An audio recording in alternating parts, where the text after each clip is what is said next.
Cúbreme, abrázame y escóndeme bajo tus alas, oh Señor. Cúbreme, abrázame y escóndeme bajo tus alas, oh Señor. No me dejes ir, deja que sienta de tu gracia y de tu amor.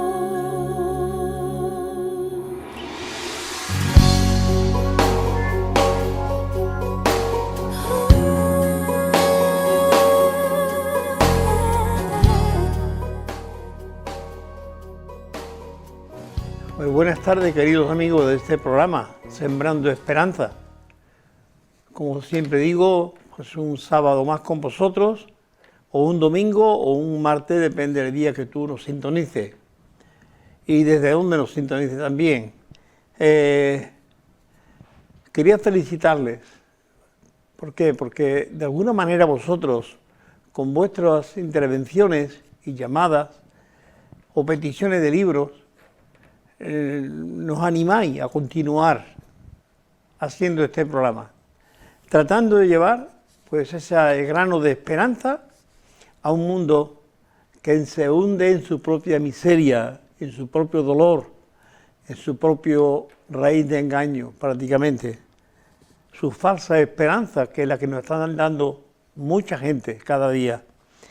Bien, esta tarde me gustaría hablamos de un tema distinto al que hicimos la semana pasada.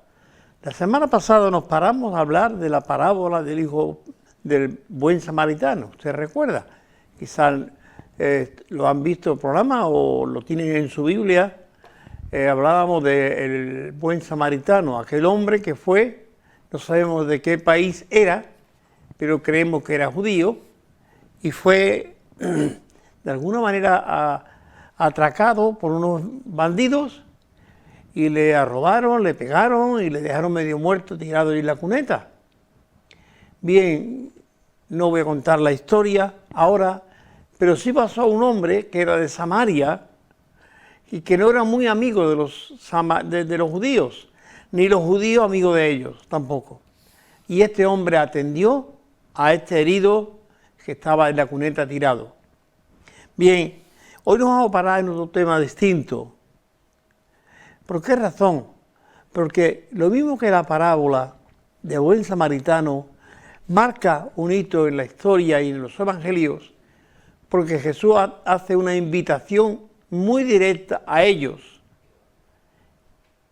y le dice: ves tú y haz lo mismo, lo que hizo este samaritano, ve tú y hazlo. Esa respuesta vino en relación al que le preguntó, le dijo: ¿quién es mi prójimo? Bien, pues hoy vamos a pararnos a ver otra de las historias, digamos, que encontramos en los evangelios, en la boca de Jesús, que realmente no se puede comparar a nada ni a nadie.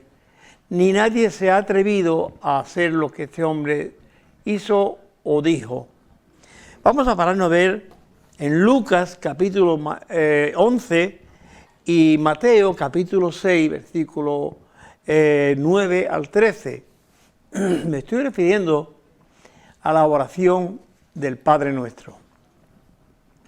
Bien, esta fue una petición que los apóstoles le hicieron a Jesús. Jesús, según el Evangelio que lo diga, pues en Mateo o Lucas y quizás Marcos, ellos vean a Jesús orando. Y cuando termina Jesús de orar, se acercan ellos y le dicen: Maestro, ¿por qué no nos enseña a orar a nosotros como Juan, el Bautista, enseñó a sus discípulos? Jesús entonces se para ante ellos y le repite o le dice, por primera vez lo encontramos así: Padre nuestro, cuando vosotros oréis, dice así el texto, cuando vosotros oréis, orad de esta manera. Cuando des limosna, no hagas tocar trompeta delante de ti, como hacen los hipócritas en las sinagogas y en las calles, para ser alabados por los hombres. De cierto os digo que ya tienen su recompensa. Y cuando ores, no seas como los hipócritas, porque les gusta el orar de pie en las sinagogas y en las esquinas de las calles para ser vistos por los hombres. De cierto os digo que ya tienen su recompensa. Mas tú, cuando ores, entra en tu aposento y cerrada tu puerta, ora a tu Padre que está en secreto. Y tu Padre que ve en lo secreto te recompensará en público. Y al orar, no uséis vanas repeticiones como los gentiles, que piensan que por su palabrería serán oídos. No os hagáis semejantes a ellos, porque vuestro Padre sabe qué necesitáis antes que le pidáis. Vosotros, pues, oraréis así: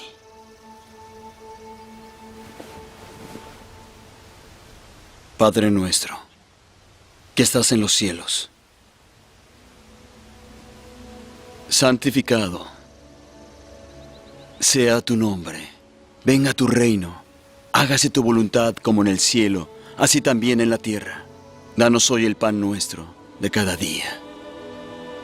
Y perdona nuestras deudas como también nosotros perdonamos a nuestros deudores. Y no nos metas en tentación, mas líbranos del mal. Porque tuyo es el reino, y el poder, y la gloria por todos los siglos. Amén. Como he dicho, entre las oraciones que Jesús hace, y encontramos pocas oraciones en la boca de Jesús, audible o escrita, encontramos esta. ¿Qué tiene de particular esta oración? Sencillamente hay cosas muy interesantes en ella. La primera cosa que encuentro es, él emplea el término Padre. ¿Por qué?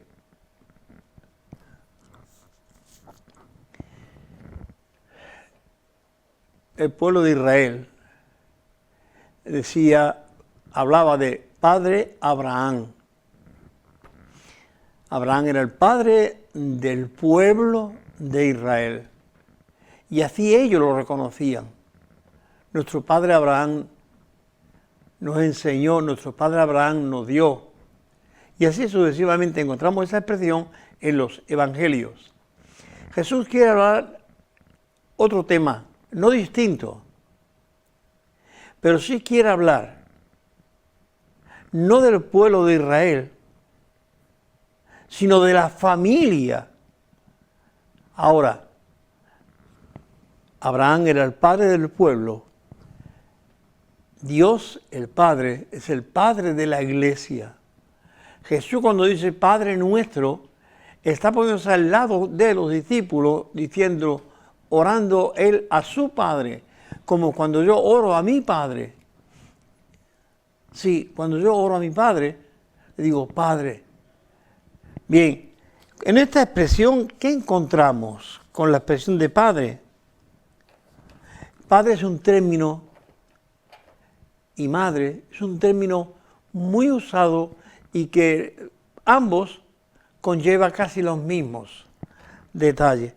Padre era un término común que expresa afecto, seguridad, confianza, también una relación cercana de intimidad de un padre con sus hijos y se puede encontrar ahí también esa confianza del niño pequeño que se acerca a su padre, físico me refiero, creyendo que el padre pues es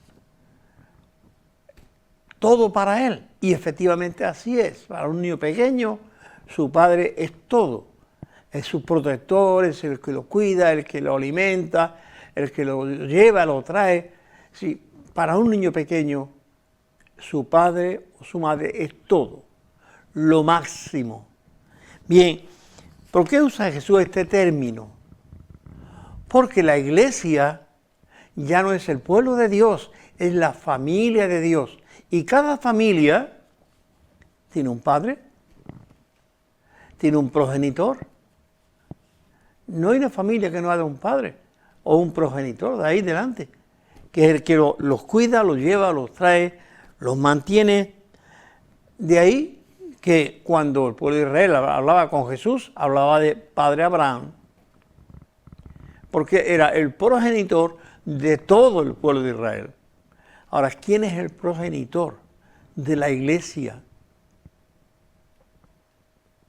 No es el pueblo de Israel, no es el pueblo de Israel, no es la Jerusalén, estamos hablando de la iglesia, sin nombre ni apellido. La iglesia que Jesús compró, fundó, rescató, como diríamos en los términos bíblicos, para la gloria de Dios el Padre. ¿Recuerdan una oración de Jesús? Muy interesante. Si tienen la Biblia a mano, pueden verla. Juan 17. En Juan 17, Jesús se dirige al Padre, dice: Padre, he acabado la obra que me diste que hiciese. ¿Cuál era la obra? Sino la de redimir las almas o dar el medio o la herramienta para que la gente crean, se arrepienta y forme la iglesia. La iglesia la forma todos los que son redimidos por la sangre de Jesús, todos aquellos que han creído en Jesús. Bien.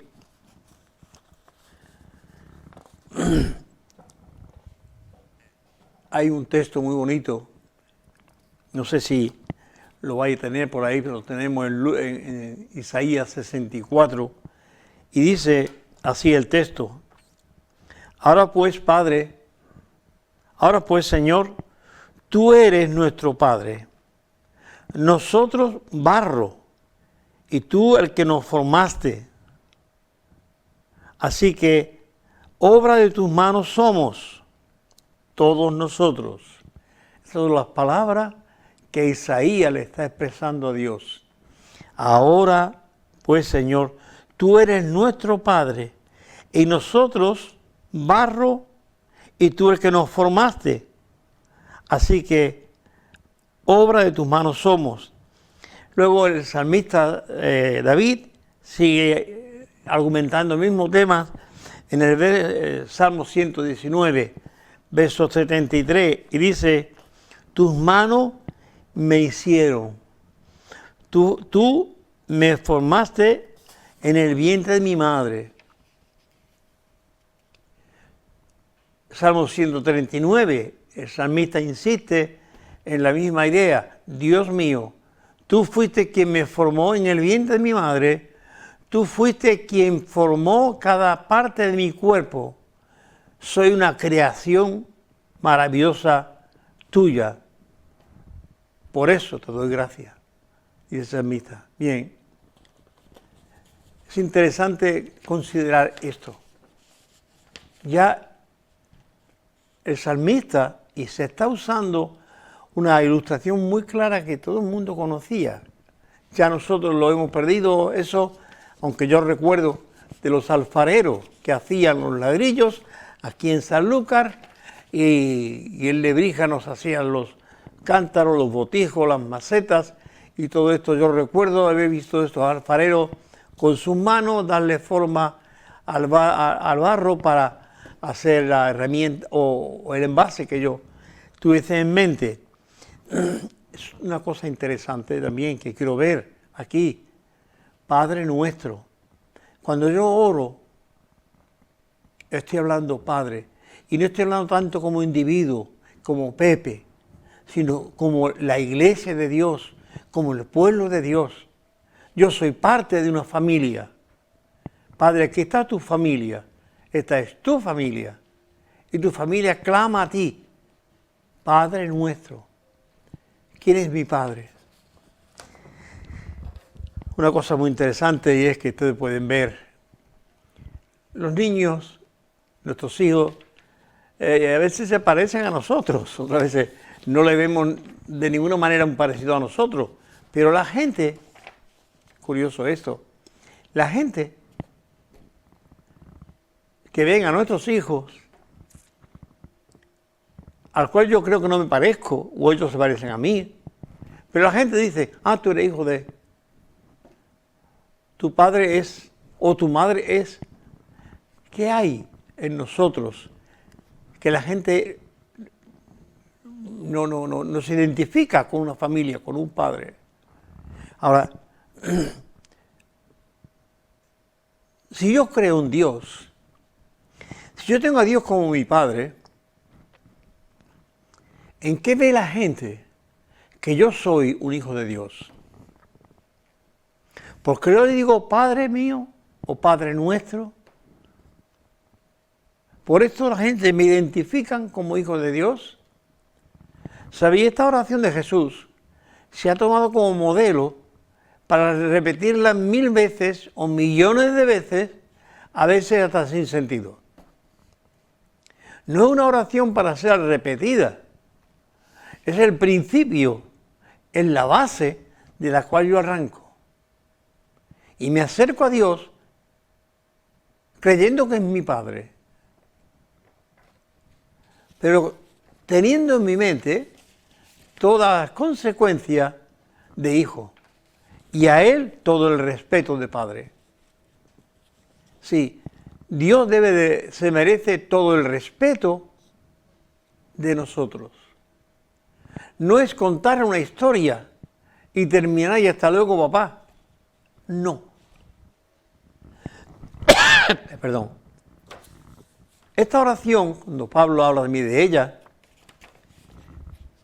usa el término también de Abba Padre, que es una expresión que va mucho más allá, que se expresa Abba Padre en arameo, expresa todo un conjunto de principios, de valores, de todo aquello que realmente nosotros como niños delante del Padre necesitamos y encontramos en Él. ¿Qué encuentro yo en Dios? ¿Qué es Dios para mí? ¿Qué sentido tiene? Dios está en el cielo y yo estoy en la tierra lleno de problemas. ¿Dios se olvidó ya de nosotros? No. ¿Dios no se ha olvidado de nosotros? Sí que nosotros nos hemos olvidado de Dios, eso es muy claro. El mundo se ha olvidado de Dios. Y usted diría algo. El mundo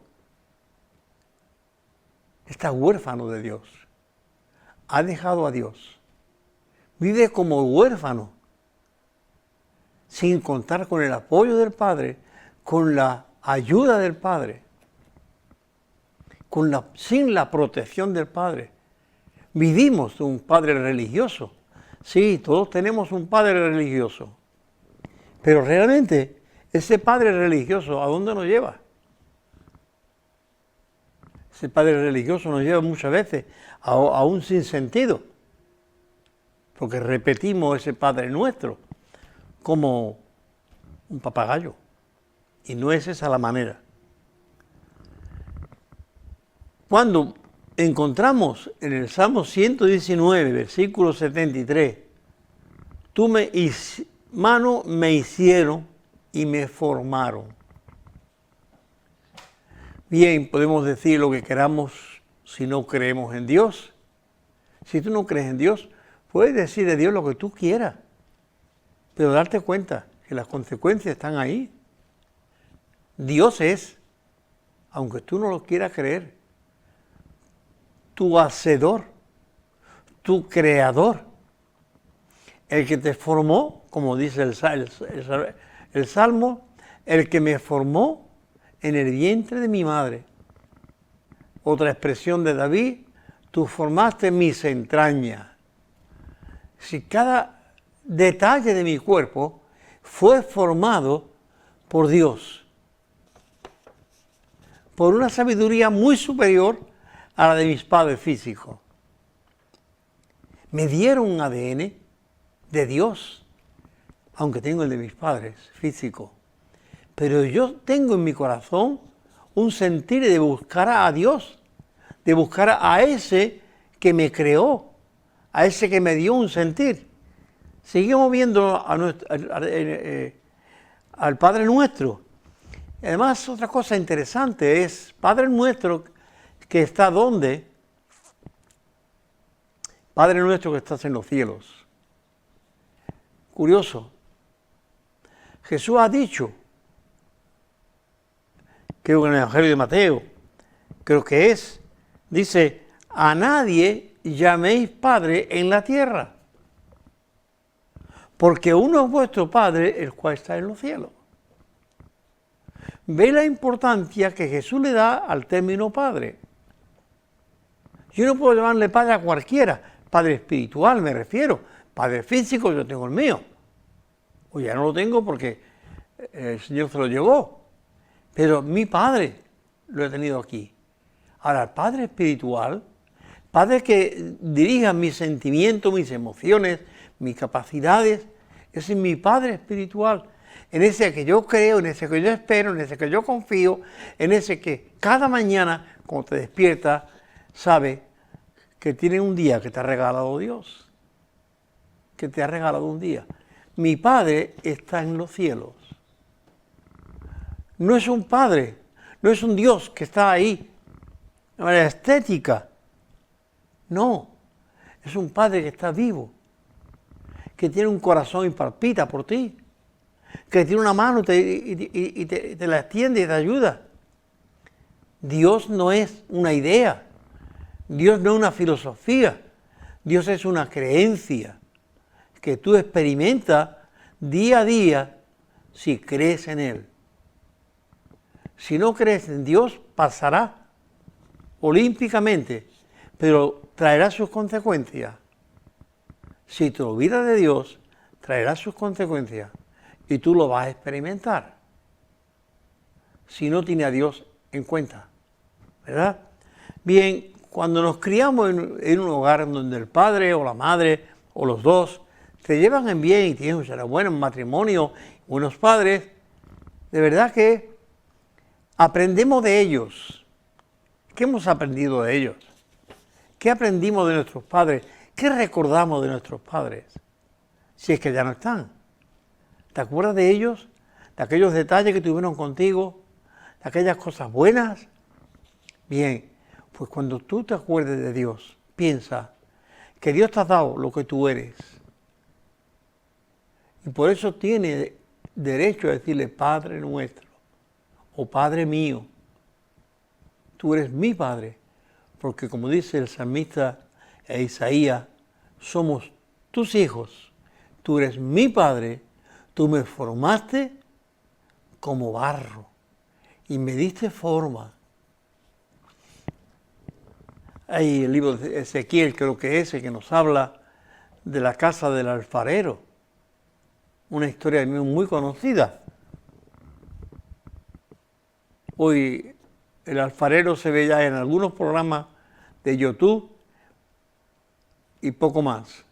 El alfarero trabajando su barro y haciendo sus macetas, sus búcaros o sus otros utensilios. Pero fíjate, el esmero y el cuidado que pone. En cada uno de ellos, el alfarero ha puesto algo muy suyo. Él tiene su forma de hacer la maceta. Yo recuerdo, lo digo porque tengo que contarlo, ya no soy ningún niño, conozco muchas cosas que quizás muchos de vosotros no conocéis. Yo recuerdo una fábrica de macetas de barro. Íbamos a comprar macetas. Yo me dediqué un tiempo también a sembrar flores y venderlas cuando yo era muy joven. Y yo iba a un pueblo aquí de Cádiz a comprar macetas. Había una máquina y hacían miles de macetas. Muy bonitas, muy baratas, claro, eran muy baratas. Pero en Lebrija encontrábamos hombres que con la rueda y dándole movimiento con sus pies y sus manos, hacía macetas. Maceta, que no te estoy engañando, la tengo todavía en mi casa después de más de 40 o 50 años. Aquellas que compré en aquella fábrica de macetas, que no estaba ni muy bien acabada, ni eran finas como las que yo podía comprar en Lebrija. Sí, aquellas macetas que me hacía el alfarero lebrijano tenía parte de él, de su vida, lo que él veía, lo que él quería. La máquina hacía miles, pero eran eso, objetos de una máquina. Bien, con esto quiero decir que tus hijos y mis hijos, sin quererlo, tienen algo tuyo, muy tuyo. Pues Dios que te dio a ti la vida, mi amigo, mi hermano, Dios que te dio la vida, Dios que te dio lo que tú eres, las capacidades que tienes, las emociones que tienes, la vida que tienes, Dios te la dio. ¿Qué tienes tú de Dios? ¿Por qué le das tú gracias a Dios todos los días?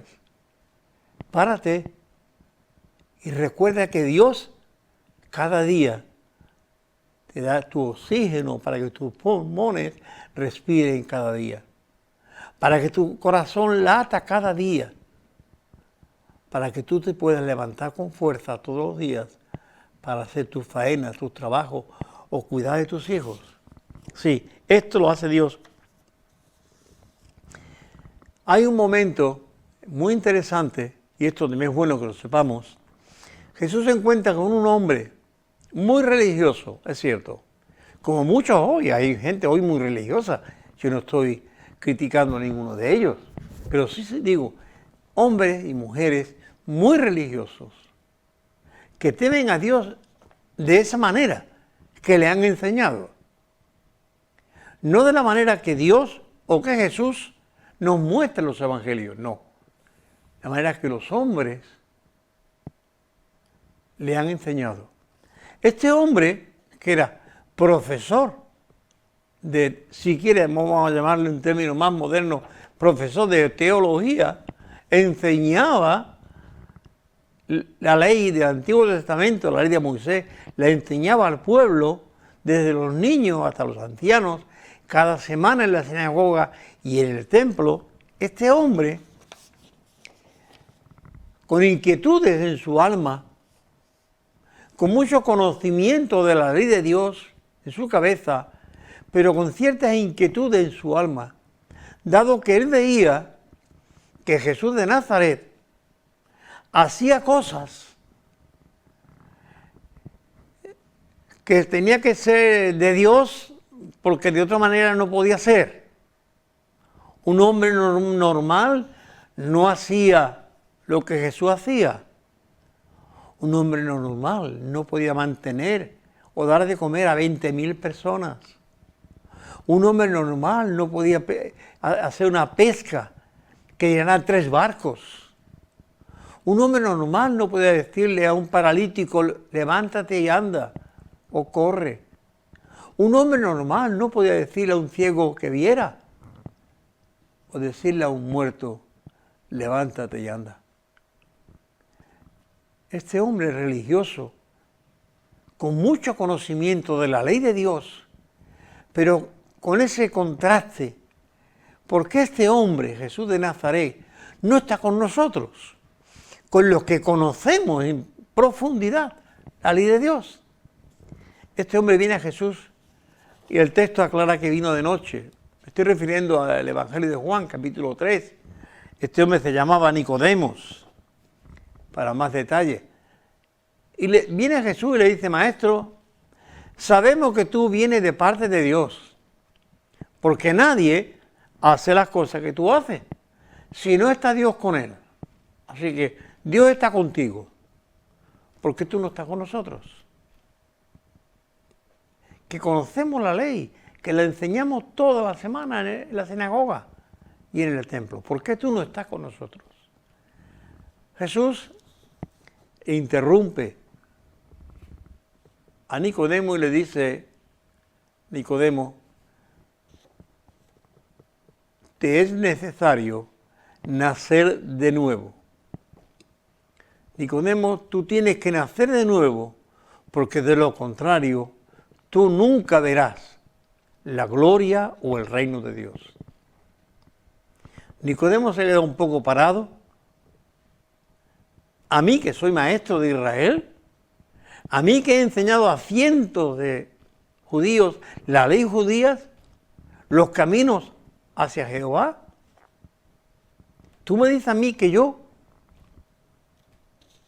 no voy a ver el reino de Dios. Si tú no naces de nuevo, tú no puedes ver el reino de Dios. ¿A qué viene esto? Esta declaración. Evangelio de Juan, capítulo 3, versículo 3. Nicodemo, habituado a tener la ley delante de él todos los días, a enseñarla todos los días, desde los colegios, vamos a llamarla la universidad si quiere. Y Jesús le dice, mira, Nicodemo, dejemos todo eso. Tú tienes que nacer de nuevo. Bien, cuando yo formé parte de la familia de mi padre, fue después de un nacimiento. Yo nací y después de nacer mis padres fueron a juzgado y me apuntaron y me reconocieron como hijo suyo. Qué bueno. A partir de ahí yo fui hijo de Manuel y de Elena. Antes no podía apuntarme. Pero después que nací, bien, ¿qué quiero decir con esto?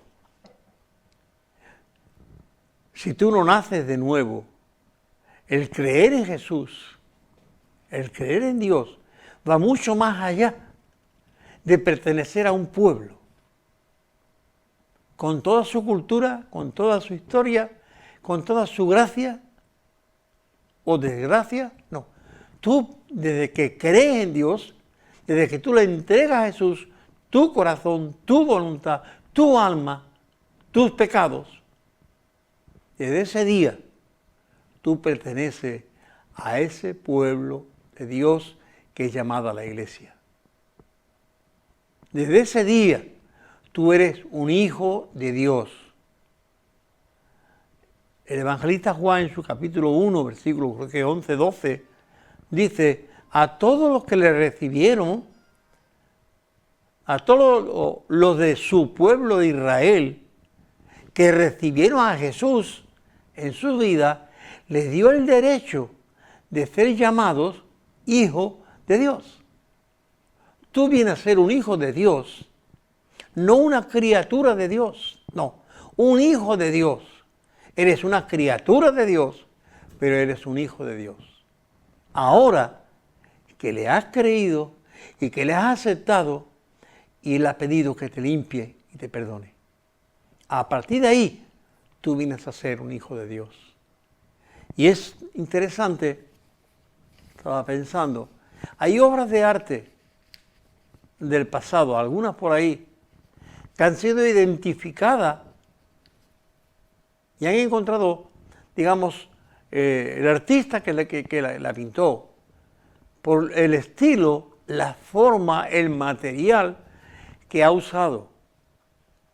No tiene el cuadro la firma del maestro, pero sí hay técnica y técnico que le han reconocido, aunque no tenga la firma. Tú tienes, sí, tú tienes y yo tengo la firma de Dios. Tú eres criatura de Dios y además ahora que has creído en Él, eres hijo de Dios. Antes era una criatura de Dios que pertenece a ese pueblo, que tiene su historia, su cultura, su forma, sus costumbres, pero que tenía un Dios muerto, porque no hacía nada, ni contaba para nada. Dios quiere que tú seas su hijo, y no simplemente una criatura de Él. Cristo, cuando estaba en la cruz, estaba orando por ti. Una cosita más, y vamos a ir terminando. Dios quiere no que tú seas uno que cumple todos los mandamientos, porque nunca los cumplirá. Estate seguro de ello, nunca cumplirá todos los mandamientos. Puede cumplir 3, 4, 5, pero esto es un bloque, es un paquete. O cumplimos los 10 o no cumplimos ninguno. Ahora, es curioso, Dios quiere tener una relación contigo. Es verdad que como hijos de mi padre físico, nunca cumplí con él en todos los sentidos. Quizás le fallé muchas veces, quizás... Bueno, errores cometimos todos y yo el primero. Pero nunca mi padre entendió que yo no era su hijo. Por muchos errores que yo cometiera, siempre me reconoció y me amó y me quiso como su hijo. Bien, Dios quiere tener una relación personal contigo. Dios no quiere tener a un hijo que se limita a cumplir los mandamientos de su padre. No, Dios quiere un hijo con un corazón que obedezca, un corazón que quiera. Y hay una pequeña historia que Jesús nos contó, muy cortita. Y él dice, un padre le dijo a un hijo, hijo, necesito que vayas al campo, me haga esto, esto y esto y esto. Y le dijo el hijo, sí papá, yo voy ahí. Vale, y se fue. Detrás llegó el otro y le dijo el padre, hijo, mira, necesito que vayas al campo y me haga esto, esto y esto. Y le dijo, no, yo no voy. Bien. Pero una vez salido los dos de la casa, el que dijo que iba ahí se olvidó y no fue. Sin embargo, el que dijo que no iba ahí, luego pensó, mi padre no se merece que yo le diga que no. Algo saltó dentro de él y se fue al campo de su padre. E hizo aquello que dijo que no iba a hacer, pero lo hizo. Dios quiere hijos obedientes, no hijos que vayan cumpliendo mandamientos. Hijos obedientes, que le amen, que le sirvan, que le obedezcan, que le honren con sus palabras, con sus hechos. El concepto que Jesús tiene de padre es muy alto. Por eso Él dice que no llamemos padre a nadie en la tierra.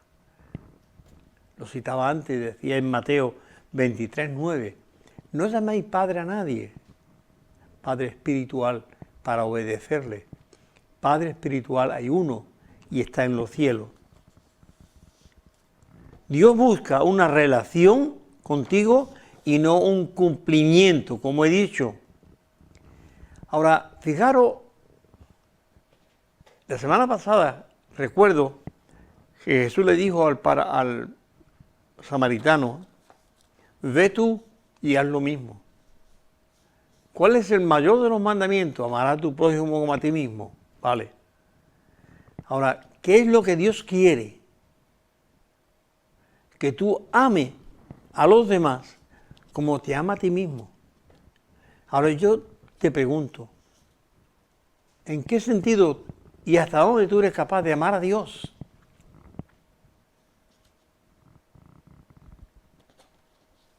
¿Hasta qué punto tú estás dispuesto a amar a Dios? Dios no tuvo límite para amarte. Dios no tiene límite para amarme. Dios no tiene límite para amar al más malo de los pecadores. San Pablo dijo que era el mayor de todos los pecadores. Y con todo y con eso, Jesús le amó, le salvó y le puso en el ministerio para llevar el Evangelio a lo que era quizá entonces casi el mundo conocido. El mayor de los pecadores es el que Dios usó. Dios te ama de una manera muy especial.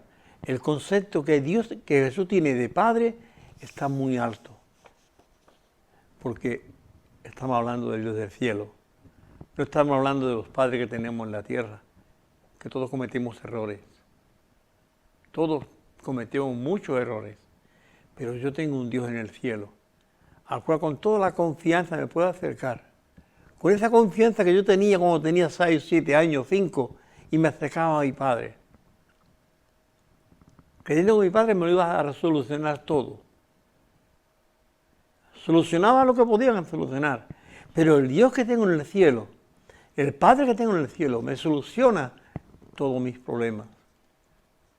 si es su voluntad. Vamos a ir terminando. Padre nuestro que estás en los cielos. Cuando yo me pongo a hacer esta oración, ¿a quién tengo en mente? ¿Hacia dónde dirijo mi mirada? ¿Hacia dónde dirijo mis sentimientos, mis emociones o mi alma? ¿A dónde? Al cielo. Pues sencillamente el cielo es el que estamos viendo ahí, esas nubes o sin nubes. Pero miramos hacia allá y hablamos con Él. Padre mío que está en el cielo. Y sigue diciendo, santificado sea tu nombre. Queremos santificar el nombre de Dios en mi vida. ¿Cómo yo puedo santificar el nombre de Dios en mi vida si Dios no me santifica a mí? Cuando yo le pido perdón a Dios, Dios me perdona y me santifica. Y ahora yo digo, Padre, santificado sea tu nombre. Tú me has santificado, tú me has dado perdón, tú me has dado lo que yo nunca pude tener ni conseguir, la vida eterna. Lo que le dijo a Nicodemo, si tú no naces de nuevo, Nicodemo, tú no vas a ver el reino de Dios. Jesús dice, si tú crees en Jesús y le aceptas en tu vida como tu Salvador, tú verás el reino de Dios.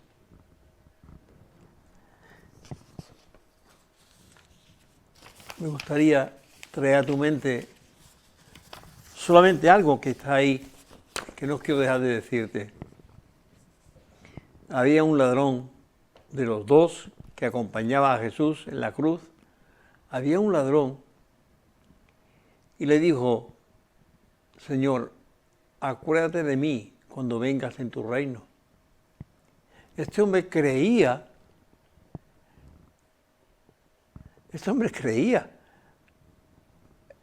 en que este hombre que estaba a su lado, que estaba muriendo como él y que le quedaba, pues las horas de vida que le quedaban a los dos, él ve en este hombre algo mucho más que un moribundo.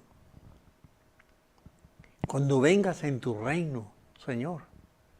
Creía que este hombre era Dios, era rey, y iba a volver, iba a morir, pero iba a volver.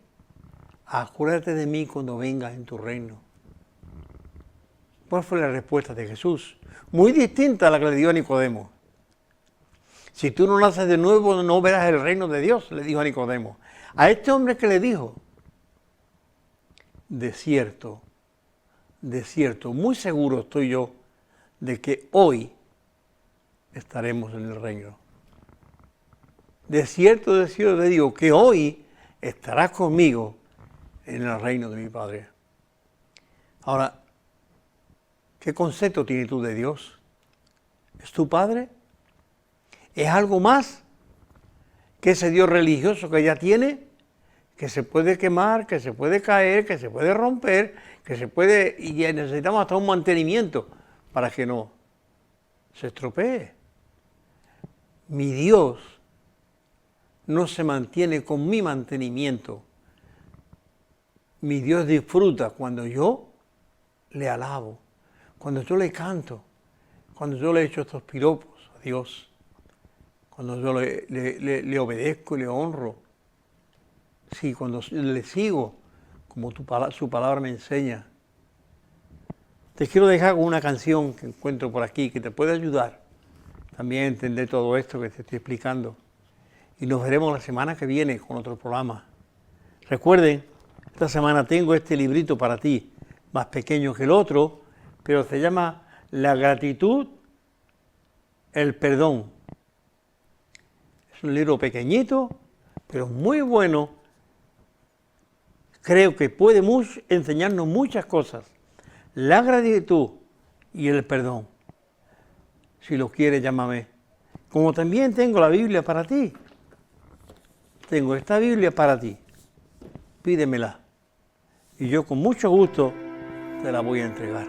¿Te parece? Darte las gracias por estar ahí escuchando cada semana. Y también gracias por pedir a veces libros o alguna otra consulta. Muchísimas gracias. Nos vemos la semana que viene. Que Dios te bendiga. Pasa un fin de semana agradable con tus padres, con tus hijos posiblemente, o con tus abuelos también. Los tenemos por ahí. Que Dios te bendiga. Padre nuestro que estás en el cielo, oh santo sea tu nombre, mi Dios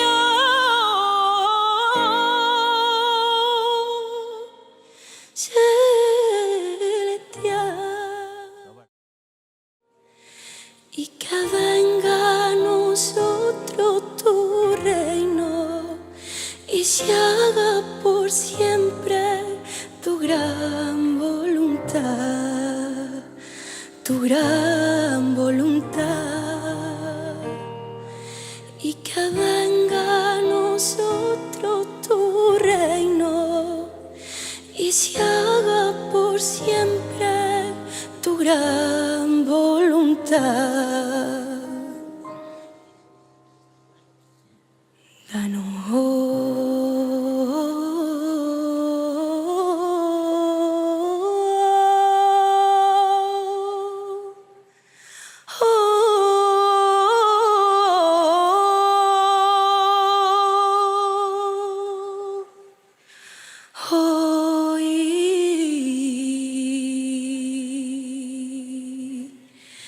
danos hoy el pan de cada día y nuestra ofensa perdona.